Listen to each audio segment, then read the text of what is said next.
नमस्कार दोस्तों। आज हम यहाँ पेरियार जी की जयंती मनाने के लिए एक साथ हैं।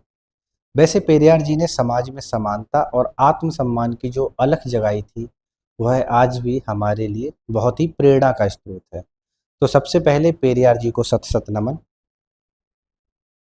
और हाँ, इस वर्ष उनके द्वारा चलाए गए आत्मसम्मान आंदोलन के भी 100 वर्ष पूरे हो गए हैं। सही सुना आपने, शताब्दी। तो इस खास मौके पर हम सभी को ढेरों शुभकामनाएं। पेरियार एक महान विचारक और समाज सुधारक थे।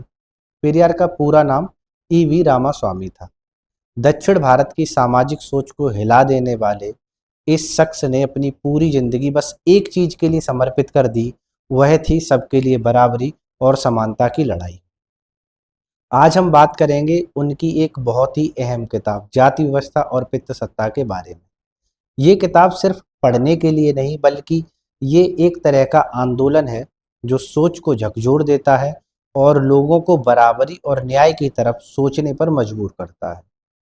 इस किताब में पेरियार ने साफ साफ दिखाया है कि कैसे हमारे समाज में जाति और पितृसत्ता मिलकर इंसान की आज़ादी छीन लेते हैं। ध्यान रखो, जब हम जाति की बात कर रहे हैं तो ये सिर्फ नाम या पहचान का मसला नहीं है। ये वो सिस्टम है जिसने सदियों तक करोड़ों लोगों को दबाया और उनका हक छीना। और जब हम पितृसत्ता की बात करते हैं तो इसका मतलब है कि वो व्यवस्था जो औरतों को हमेशा से दूसरे दर्जे का नागरिक मानती है। पेरियार ने बिना डर के इन दोनों व्यवस्थाओं को टक्कर दी और चुनौती दी। पेरियार लिखते हैं, इंसान का सबसे पहला धर्म है समानता। जहाँ समानता नहीं, वहाँ धर्म का कोई मतलब नहीं। भारत में जाति व्यवस्था हजारों साल पुरानी है। यह व्यवस्था लोगों को जन्म से ही बांट देती है। यह व्यवस्था कहती है, तुम ऊंचे हो या नीच, तुम्हें कौन सा काम करना है, क्या खाना है, किससे शादी करनी है और किसके साथ बैठना है। सोचिए, एक बच्चे का भाग्य उसके जन्म के ही साथ क्यों तय हो जाता है? क्या यह सही है? पेरियार कहते हैं, ये सब मनुष्यता के खिलाफ है। उनका मानना था जाति व्यवस्था सिर्फ एक समाज का ढांचा नहीं है, बल्कि एक पूरी शोषण की मशीन है। यह समाज को तोड़ती है, इंसानों के बीच में दीवारें खड़ी करती है और बराबरी के हर सपने को कुचल देती है। पेरियार लिखते हैं, जाति व्यवस्था वह जहर है जिसने हमारे समाज को खोखला कर दिया है। अगर हमें प्रगति करनी है तो सबसे पहले इस जहर को निकालना होगा। पेरियार इस पूरी व्यवस्था के खिलाफ खुलकर आवाज उठाते हैं। उन्होंने देखा कि कैसे दलित, पिछड़े और शूद्र समुदायों को पढ़ाई से दूर रखा जाता है, मंदिरों में जाने से रोका जाता है और यहाँ तक कि सड़क पर चलते हुए भी उन्हें अपमान झेलना पड़ता है। पेरियार कहते हैं, जब तक जाति है तब तक लोकतंत्र और आज़ादी सिर्फ दिखावा है, असलियत नहीं। पेरियार का मानना था जाति व्यवस्था धर्म और परंपरा के नाम पर थोपी गई है। लोग सोचते हैं कि ये ईश्वर ने बनाई है, लेकिन सच्चाई यह है कि इसे शासक और पुरोहितों ने अपने फायदे के लिए बनाया था, ताकि उनका वर्चस्व बना रहे। इसलिए पेरियार ने धर्म और अंधविश्वास की जड़ पे सीधा हमला किया।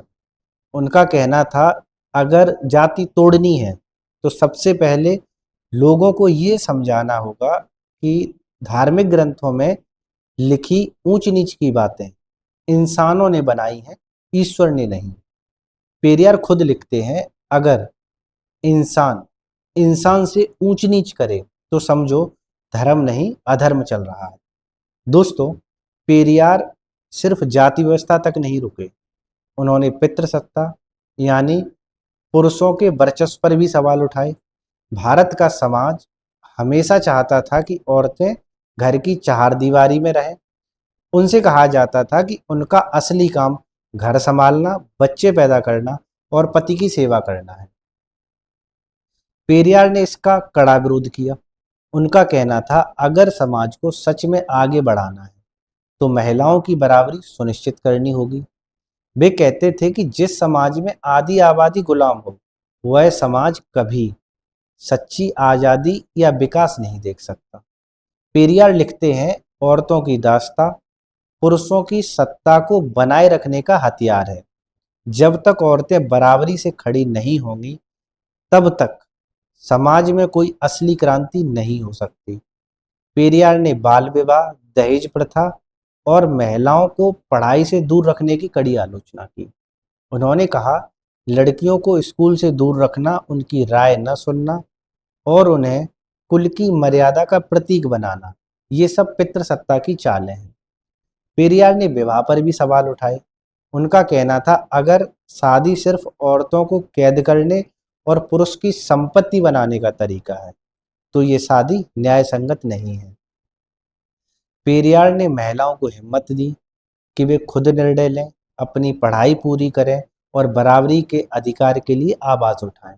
याद रखिए, यह उस समय की बात है जब औरतें सार्वजनिक मंच पर बोलने से भी डरती थीं।